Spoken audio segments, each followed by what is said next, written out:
So welcome again dear student, I am doctor Anil Katara.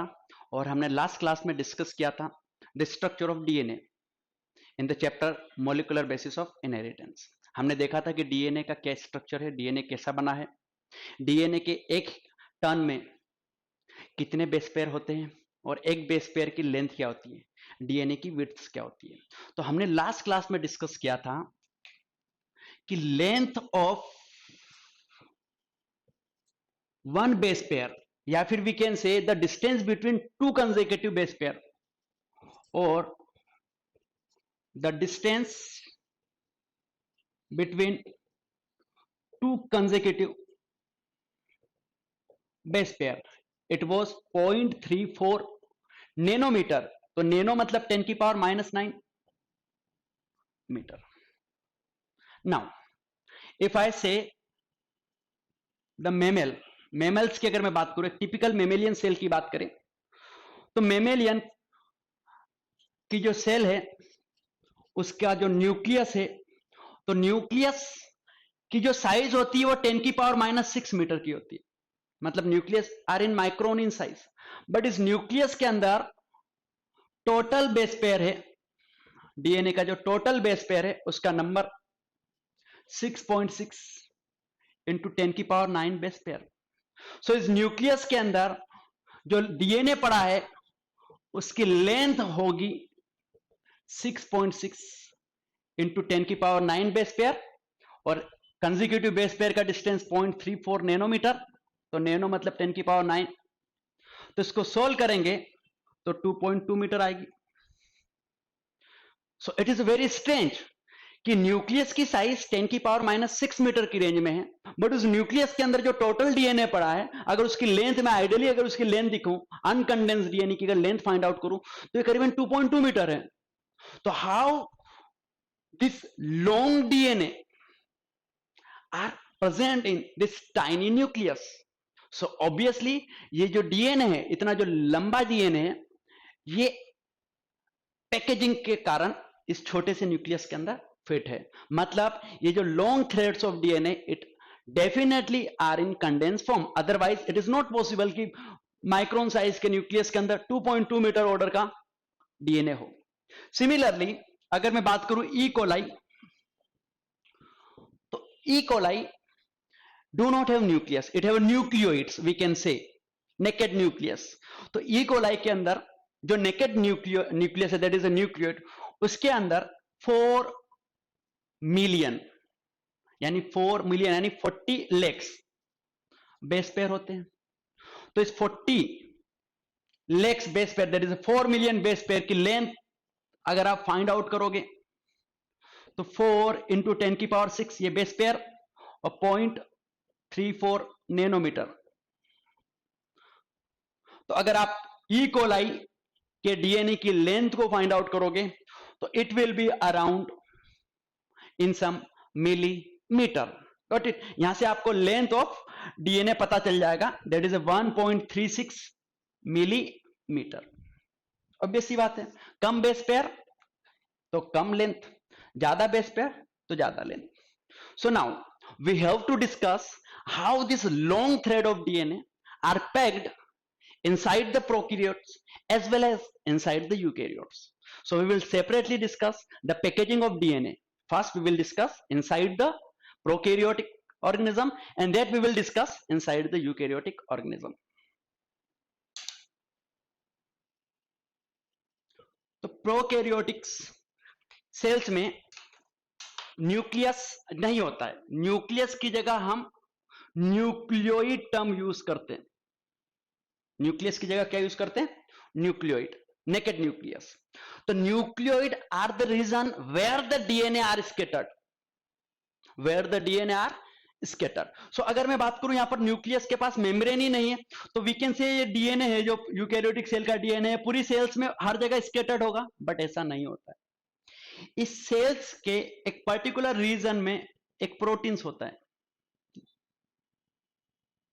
We can से यहां पर ये जो मैं एक बाउंड्रीज बना रहा हूं, ये बाउंड्री जो दिख रही है आपको, अगर चलो इसको मैं थोड़ा सा और डिफरेंट शेप दे देता हूं,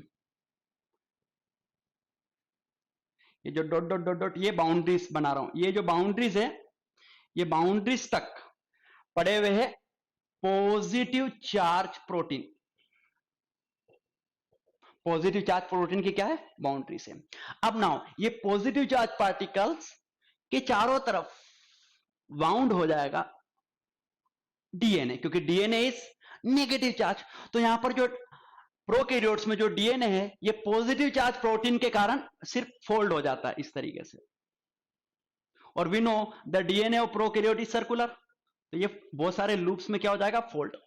तो ये हमारा डीएनए। अब ये फोल्डिंग के कारण थोड़ा बहुत कंडेंस हो गया।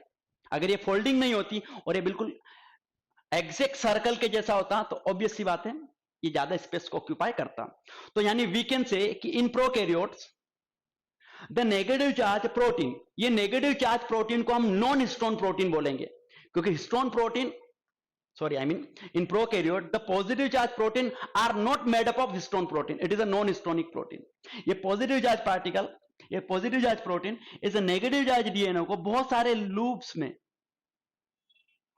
मतलब loops में कन्वर्ट कर देगा। और ये जो loops है और ये सर्कुलर मैनर में, तो ये सर्कुलर डीएनए, और इसी को हम बोलेंगे सिंगल क्रोमोसोम ऑफ यूकैरियोट्स। यही है हमारा यूकैरियोट का सिंगल क्रोमोसोम, इसका फर्दर कंडेंसेशन पॉसिबल नहीं है। हम बात करें यूकैरियोट्स में, तो यूकैरियोट्स में यानी प्रोकैरियोट्स में DNA is loosely packed, so we can say in prokaryote the DNA is loosely packed and scattered in a zone bounded by positive charge protein।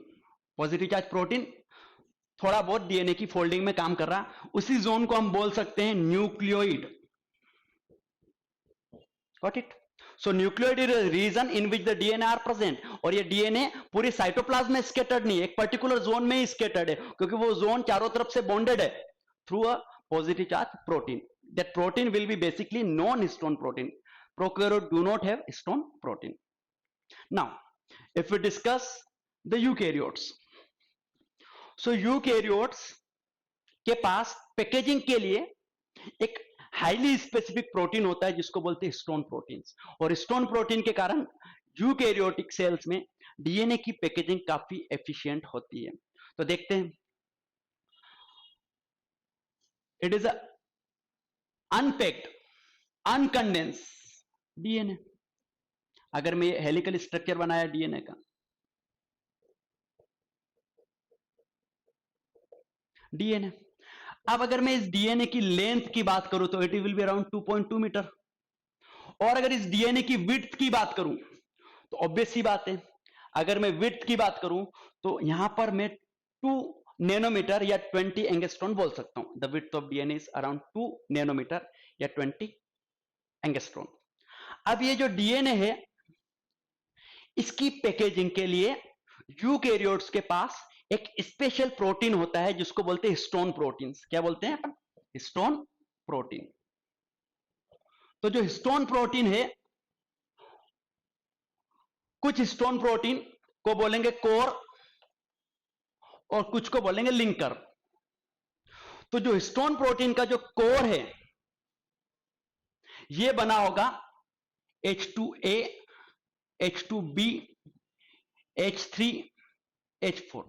अब ये जो H2 है, H2B, H3, H4 इनके pairs होंगे। क्या होंगे इनके? पेयर्स। तो 2 से मैं मल्टीप्लाई कर दूं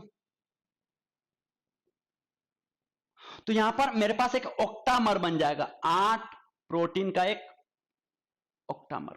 तो ये 4 दिख रहे हैं, तो ये H2A, H2B, H3 और ये H4। तो ये 4, इसके पीछे 4 और, तो वी कैन से इस तरीके से इसके पीछे 4 और। तो ये हमारे पास कोर। तो कोर क्या है हमारे पास? Octamer. Core is about the octamer. Core is about the octamer of which protein? Histone protein। and this histone protein, कौन कौन से हिस्टोन प्रोटीन होते हैं? Pair of H2A, H2B, H3 and H4। अब ये जो हिस्टोन प्रोटीन होते हैं ये पॉजिटिव चार्ज होते, पॉजिटिव चार्ज और साथ में बेसिक नेचर के होते हैं। बेसिक नेचर के क्यों होते हैं? Because they are rich in arginine and lysine. Got it? So जो स्टोन प्रोटीन का जो कोर है, it is a rich in arginine and lysine amino acid, and the arginine and lysine is a basic amino acids. Got it? And these amino acids also have the positive charge. Why they have positive charge? Because the base have the tendency to accept H plus, और जब H plus accept करेगा कोई भी base तो उस पर charge positive आएगा, जैसे अमोनिया से अमोनियम आयन बन जाता है। नाउ ये पॉजिटिव चार्ज बेसिक नेचर का प्रोटीन, और जो डीएनए है उस पे चार्ज होता है नेगेटिव, क्योंकि इसके अंदर होता है फॉस्फोरिक एसिड। तो DNA is a negative charge molecule and acidic in nature. So obvious ही बात है, ये नेगेटिव चार्ज एसिडिक मॉलिक्यूल्स को पॉजिटिव चार्ज बेसिक मॉलिक्यूल मिल जाएगा तो एक दूसरे के साथ ये क्या हो जाएंगे? रेप हो जाएंगे, बाउंड हो जाएंगे। तो क्या होता है कि ये जो डीएनए है इसकी पैकेजिंग के लिए यूकैरियोट्स के पास हिस्टोन प्रोटीन का कोर है। हिस्टोन प्रोटीन का क्या है? कोर है। और ये हिस्टोन प्रोटीन के कोर के अराउंड डीएनए रेप हो जाएगा, बाउंड हो जाएगा। और ये जो कितने टन्स बनाएगा इसके अराउंड?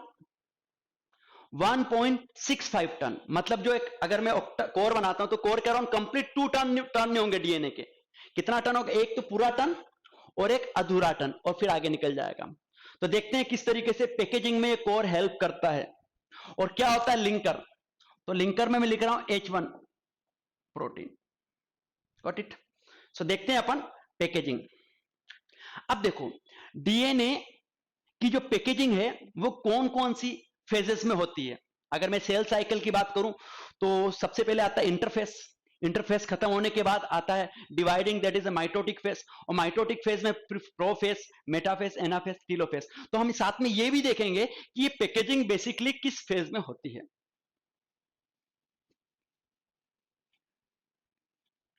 तो 2.2 मीटर लॉन्ग डीएनए को पैक करना है बहुत छोटे से स्ट्रक्चर में। तो देखो ये डीएनए का मॉलिक्यूल, ये डीएनए बिल्कुल रफली स्ट्रक्चर बना के दिखा रहा हूं आपको।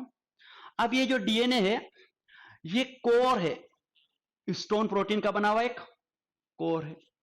तो इस कोर के अराउंड ये डीएनए क्या हो जाएगा? रेप हो जाएगा। रेप हो जाएगा मतलब इसके चारों तरफ लिपट जाएगा। क्यों लिपटेगा? क्योंकि ये पॉजिटिव चार्ज और बेसिक नेचर का है, और डीएनए हमारा नेगेटिव चार्ज और एसिडिक नेचर का है। तो यहां से जो डीएनए, ये जो डीएनए मैं आपको बता रहा हूं, ये जो डीएनए ये इसकी तरफ एक टन कंप्लीट और दूसरा टन फिर आगे पहुंच गया। एक कंप्लीट टन तो कितना टन? 1.65 टन लेके फिर जो दूसरा कोर है उसके पास चला जाता है, और इस कोर के अराउंड एक कंप्लीट टन और फिर ये इनकंप्लीट टन के बाद ये आगे की तरफ। तो इस तरीके से ये जो डीएनए है ये स्टोन प्रोटीन के कोर के चारों तरफ क्या होते जाते हैं? कोर के चारों तरफ क्या हो जाते थे? रेप हो जाते। यानी एक तरीके से क्या हो जाती? पैकेजिंग। इसी स्ट्रक्चर को मैं बोलता हूं बीट्स ऑन स्ट्रिंग। इसी बीट्स ऑन स्ट्रिंग को अपन वन वर्ड में बोलते क्रोमेटिन। आप बोलते हो ना क्रोमेटिन। अब ये जो क्रोमेटिन फाइबर है ये पड़ा होता है न्यूक्लियस के अंदर इन इंटरफेस। इन विच फेस? इंटरफेस। यानी नॉन डिवाइडिंग सेल में अगर मैं इंटरफेस की बात करूं, सेल का अभी कोई भी न्यूक्लियस या सेल का कोई भी साइटोप्लाज्म डिवाइड नहीं होने वाला, यानी इंटरफेस की बात करें तो इंटरफेस में जो न्यूक्लियस होता है उसके अंदर होते हैं chromatin fibre, and this chromatin fibre are the beads on string. अब देखो ये जो बीड्स है इसी बीड्स को मैं बोलता हूं न्यूक्लियोसोम्स। क्या बोलता हूं मैं? न्यूक्लियोसोम। और इस न्यूक्लियोसोम्स के पास क्या होता है? कोर। कोर के साथ क्या होता है? लिंकर। अब देखो यहां पर होगा, देखो दो कोर के बीच में ये जो डीएनए है तो यहां कोर को सील करने के लिए हमारे पास होते हैं H1 protein, that is a linker protein. तो देखो जो कोर होता है इसके पास अराउंड 146 बेस पेयर होते हैं रफली। तो जो न्यूक्लियोसोम का जो कोर है उस पे 146 बेस पेयर, यानी मैं इन बेस पेयर का नंबर काउंट करूं तो ये around 146 base pair in how many turn, 1.65 turn. और जो लिंकर है, लिंकर मतलब दो के बीच वाला प्रोटीन, दो बीड्स के बीच वाला DNA, that is a linker DNA, ये अराउंड 20 to 60 बेस पेयर के बीच का वेरिएबल होता है। तो we can say that the sum of this number, तो 146 बेस पेयर और यहां पर इस बीच की रेंज को अगर दोनों को ऐड कर दे तो न्यूक्लियोसोम हैव रफली 200 बेस पेयर पर न्यूक्लियोसोम। तो बेसिकली जो न्यूक्लियोसोम वर्ड यूज होता है वो कोर प्लस लिंकर दोनों को मिला के यूज होता है, यानी core plus linker, core plus linker, core plus linker दोनों को मिला के न्यूक्लियोसोम वर्ड यूज होता है। और ये जो न्यूक्लियोसोम है ये डिस्कवर्ड किया था कॉर्नबर्ग ने, गॉट इट। अब ये बीड ऑन स्ट्रिंग स्ट्रक्चर ये इलेक्ट्रॉन माइक्रोस्कोपिक में दिखेगी during the interface, in which face आपसे पूछा जाएगा कि क्रोमेटिन फाइबर कि बीट्स को अगर आपको देखना है तो आपको सेल की कौन सी फेस को व्यू करना है, तो आप आंसर दोगे इंटरफेस, गॉट इट। तो ये बीट्स ऑन स्ट्रक्चर। अब देखो यानी ये थोड़ा सा कंडेंस हो गया। अब क्या होता है, ये जो बीट्स दिख रही है इसको बोलते हैं न्यूक्लियोसोम, और ये न्यूक्लियोसोम के पास कितने बेस पेयर होते हैं, 1 न्यूक्लियोसोम कंटेन 200 बेस पेयर। तो आपसे पूछेंगे कि किसी क्रोमेटिन मटेरियल में कितने न्यूक्लियोसोम होते हैं, तो how can you count the number of nucleosome? So we can easily say that one nucleosome, complete one nucleosome that include core plus linker have 200 base pair। और अगर हमें डीएनए के अंदर प्रेजेंट टोटल बेस पेयर के number पता है तो हम न्यूक्लियोसोम के नंबर भी फाइंड आउट कर सकते हैं। तो मुझे बताओ number of course in E coli. E coli do not have core because it do not have histone. तो मैं न्यूक्लियोसोम का नंबर पूछूंगा तो सिर्फ यूकैरियोटिक सेल्स के लिए पूछा जाता है। तो यूकैरियोटिक सेल में number of nucleosome in this chromatin fibre is a what, the total base pair divided by 200। So we can easily find out the total number of nucleosome is what, the number of base pair divided by 200, क्योंकि each nucleosome have 200 base pair length of DNA। तो obvious सी बात है यहां पर क्या होगी, chromatin material थोड़ा सा कंडेंस फॉर्म है, किसके कंपेयर में, अनकंडेंस डीएनए के फॉर्म में। नाउ अब देखो, अब सेल इंटरफेस के बाद, सेल इंटरफेस के बाद डिवाइडिंग फेज में जाती है। अगर सेल डिवाइडिंग फेज में नहीं गई, सेल माइटोटिक फेज में नहीं गई, तो न्यूक्लियस के अंदर सिर्फ ये क्रोमेटिन फाइबर ही रहेगा, बस इतना ही। अब अगर मैं बात करूं इंटरफेज में, तो इंटरफेज के बाद सेल माइटोटिक फेज में गई, तो माइटोटिक फेज में सबसे पहले आता है प्रोफेज। प्रोफेज कैरियोकाइनेसिस होती है, न्यूक्लियर डिवीजन होता है, तो उसमें आएगा प्रोफेज। तो प्रोफेज में यही क्रोमेटिन फाइबर फर्दर कंडेंस होके एक स्ट्रक्चर बना लेगी। प्रोफेज के एंड तक ये कंडेंसेशन खत्म हो जाएगा और एक स्ट्रक्चर बना लेगी जिसको बोलेंगे हम क्रोमोसोम्स। यानी ये क्रोमेटिन फाइबर प्रोफेज स्टेज में कंडेंस फर्दर होता है। अगर सेल नॉन डिवाइडिंग है, सेल माइटोटिक फेज में नहीं जा रहा है, तो क्रोमेटिन फाइबर कंडेंस नहीं होगा। नाउ ये chromatin fibre further condense and gives a structure known as chromosome. And the chromosome का फॉर्मेशंस इंटरफेज में कभी नहीं होता है। क्रोमोसोम अगर आपको बनाना है, सेल को अगर क्रोमोसोम में कन्वर्ट हो, सेल के डीएनए को क्रोमोसोम्स बनाना है, तो it will definitely enter into mitotic phase. Now यानी सेल माइटोसिस में जा रही है, मतलब डीएनए का कंटेंट डबल हो चुका है, इसलिए जो क्रोमोसोम बनेंगे उसके साथ दो दो क्रोमेटिड, 2 सिस्टर क्रोमेटिड के साथ वाला क्रोमोसोम को हम बनाएंगे, गॉट इट। तो ये जो क्रोमोसोम का स्ट्रक्चर है, जो क्रोमोसोम है, ये क्रोमोसोम बना by further condensation of this chromatin fibre, और ये इसका कंडेंसेशन होता है प्रोफेज में। अब अगर इस क्रोमोसोम को विजुअलाइज करना है, माइक्रोस्कोप में आपको क्रोमोसोम की स्टडीज करना है, क्रोमोसोम के स्ट्रक्चर को देखना है, तब आप कौन सी स्टेज में देखोगे, मेटाफेज में, क्योंकि प्रोफेज के एंड में जस्ट क्रोमोसोम बना है, और जैसे ही क्रोमोसोम बनता है प्रोफेज इंटर इनटू मेटाफेज। तो आप जब इलेक्ट्रॉन माइक्रोस्कोप को लगाओगे तो आपको क्रोमोसोम अगर दिख रहा है तो वो आपको मेटाफेज में ही दिखेगा, क्योंकि मेटाफेज में यही क्रोमोसोम इक्विटोरियल प्लेट के अलोंग अरेंज हो जाते हैं, और इस अरेंज क्रोमोसोम को आप माइक्रोस्कोप से देखते हो और फिर माइक्रोस्कोप में देखने के बाद इस क्रोमोसोम्स के स्ट्रक्चर को आप समझते हो, जिसको आप कैरियोटाइप्स बोल सकते हो। बट इट सो कंडेंसेशन की बात करें तो देखो यहां पर फर्दर कंडेंसेशन हुआ, तो यहां पर जो फर्दर कंडेंसेशन हुआ क्रोमेटिन फाइबर का, फर्दर कंडेंसेशन हुआ क्रोमोसोम, तो इस फर्दर कंडेंसेशन में टेक पार्ट्स क्या है, non histone chromosomal protein NHCP। तो यहां पर फर्दर कंडेंसेशन किसने करवाया, नॉन हिस्टोन क्रोमोसोमल प्रोटीन। और ये नॉन हिस्टोन क्रोमोसोमल प्रोटीन जब पूरी तरीके से इस फाइबर को कंडेंस करवा देगा तो क्या बन जाएगा, क्रोमोसोम्स। Got it. तो इसी को बोलते हैं पैकेजिंग ऑफ डीएनए। यानी अगर कोई सेल रेस्टिंग स्टेज में है या इंटरफेस स्टेज में है तो उसका डीएनए सिर्फ और सिर्फ स्लाइटली कंडेंस फॉर्म में होगा, जिसको हम क्रोमेटिन फाइबर बोलते हैं। बट अगर सेल डिवाइड करेगी तो यही क्रोमेटिन फाइबर माइटोटिक फेज के प्रोफेज में कंडेंस होकर क्रोमोसोम बना लेगा और यही क्रोमोसोम इक्वेटोरियल प्लेट पर अरेंज हो जाएगा, जिसकी आप स्टडी कर सकते हो मेटाफेज में। Got it. और फिर इस क्रोमोसोम्स की जो क्रोमेटिड है इनका क्या होगा, सेपरेशंस, तो उसको आप एनाफेज बोलोगे। और फिर फर्दर जो नए न्यूक्लियस बन जाएगा तो फिर आप टेलोफेज में पहुंच जाओगे। तो that is a different part, that is a cell cycle. Got it. उसको अपन को भी डिस्कस नहीं करना है, जो आप क्लास 11 में अच्छे से समझ चुके हो।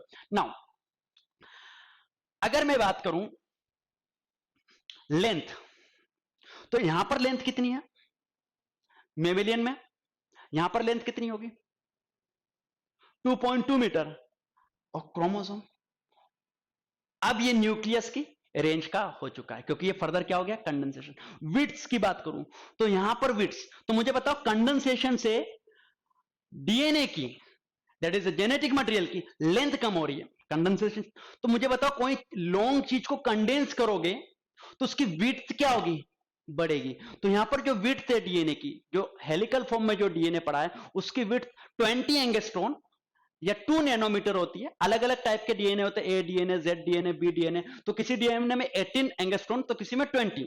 तो अगर मैं 20 डीएनए की बात करूं, 20 एंगस्ट्रॉन वाले डीएनए की बात करूं, ये विड्थ, तो यहां पर विड्थ बढ़ चुकी होगी और यहां पर विड्थ और ज्यादा बढ़ चुकी होगी। तो अगर आपसे पूछा जाए कि कंडेंसेशन के कारण, पैकेजिंग के कारण लेंथ कम होती है बट विड्थ बढ़ती है, तो विड्थ का अगर ऑर्डर पूछे तो कौन से स्ट्रक्चर की विड्थ ज्यादा होगी, तो हेलिकल डीएनए से ज्यादा विड्थ फाइबर्स की होगी और फाइबर से कहीं ज्यादा विड्थ क्रोमोसोम्स की होगी। अगर लेंथ की बात करें तो लेंथ सबसे ज्यादा होगी हेलिकल डीएनए की, अनकंडेंस डीएनए की, फिर लेंथ कंडेंसेशन से थोड़ी कम हो गई और फिर हाईली कंडेंसेशन हुआ यहां पर नॉन हिस्टोन क्रोमोसोमल प्रोटीन से, तो यहां पर लेंथ और कम हो गई। तो that's all about the what, the packaging of DNA. अब एक और क्वेश्चन पूछा जाता है कि जो न्यूक्लियोसोम है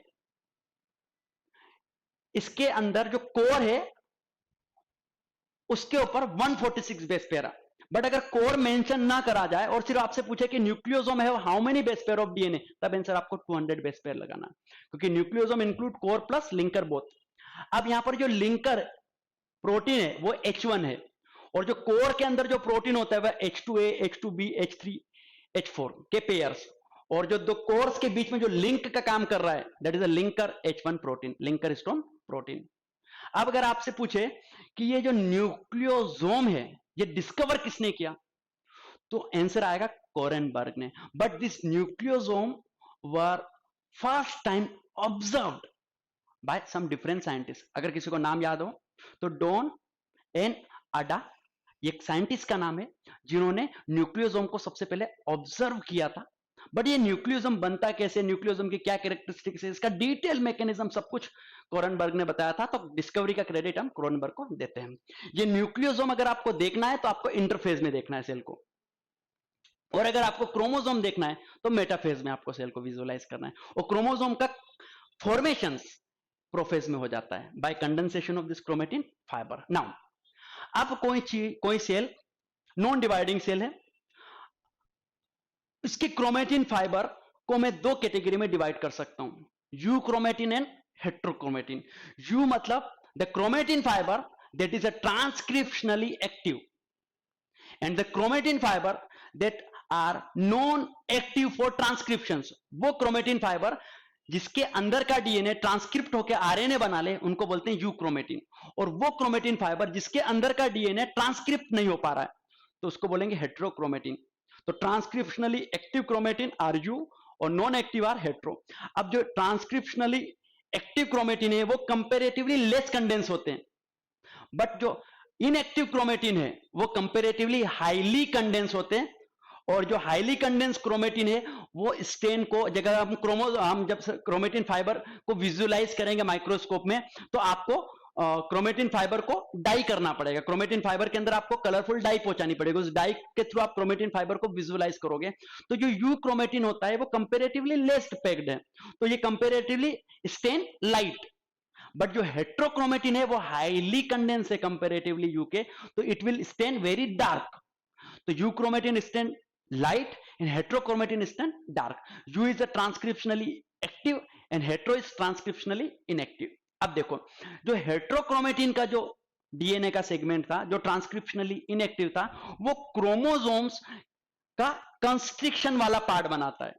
ये सेंट्रोमियर के अराउंड जो पार्ट है वो हेट्रोक्रोमेटिन डीएनए का होता है। और ये जो बाकी आर्म्स दिख रही है, इस आर्म्स में यू क्रोमेटिन वाला डीएनए होता है, क्योंकि यहां पर ये ट्रांसक्रिप्शनली इनएक्टिव, यानी बोल सकते ये जीन्स है, यहां पर जीन्स लोकेटेड है। तो that's all about the packaging. तो अगर आपसे पूछे कि यू क्रोमेटिन क्रोमोसोम्स का क्रोमेटिड बनाता है मेनली, और जो हेट्रोक्रोमेटिन वाला डीएनए है वो इनएक्टिव है, इसमें कोई भी जीन्स नहीं है, इनका कभी भी ट्रांसक्रिप्शन नहीं होना है, बट ये क्रोमोसोम्स के अंदर तो जाएगा हेट्रोक्रोमेटिन, तो वो सेंट्रोमियर के अराउंड वाला पार्ट बना देता है। Constricted part of chromosome have heterochromatin DNA. That's all about the packaging of DNA. In next class we will discuss the search of genetic material.